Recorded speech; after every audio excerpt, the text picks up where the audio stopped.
Al-wudu yaitu ghuslil kafain, qabla ta'am yanfil fagar, wa ba'dahu yanfil lamam. Di antaranya kata Nabi, wudu di sini bukan kita wudu tapi cuci tangan. Jadi sebelum makan suruh cuci tangan, itu sunnah Nabi. Makanya biasakan bapak-bapak di maulid, bikin acara maulid, acara besar, siapin tuh buat kobokan, buat cucian. Kalau bisa bukan kobokan, kalau kobokan tangan kita kotor, ada najis, kita ngobok di situ, itu air jadi mutanajis. Yang tangan kita bersih ngikut ngobok, jadi ngikut najis. Paham gak nih? Makanya pakai apa? Pakai kucuran. Nabi pakai ceret. Gak ada ceret apaan, pokoknya airnya mengalir, jangan yang ngobok. Anda kalau dikasih kobokan tetap Anda cari aqua deh, cari air mineral. Anda buat cuci tangan, walaupun sedikit. Sunnah Nabi. Satu, dalam kesehatan bersihin tangan. Yang kita waktu COVID disuruh cuci, jangan COVID aja takut, tapi karena sunnah Nabi Muhammad.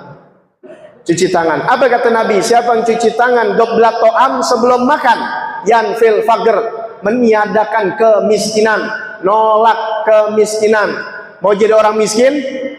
Ini bukan miskin lagi, faqr. Tahu faqr? Di atas miskin. Wa ba'dahu yanfil lamam, meniadakan lamam, yakni al-junun, rada-rada geblek, rada-rada sedeng. Ya, habis makan gak cuci tangan, nanti otaknya rada-rada gitu. Ini Nabi yang katakan. Ya.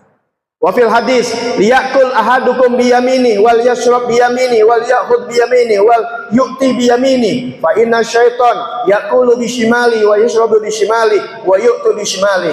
Hendaklah kalian, seseorang dari kalian, makan dengan tangan kanan, minum dengan tangan kanan, hendak mengambil sesuatu yang baik dengan tangan kanan, memberi pakai tangan kanan. Sesungguhnya syaitan makan, minum, dan mengambil sesuatu pakai tangan.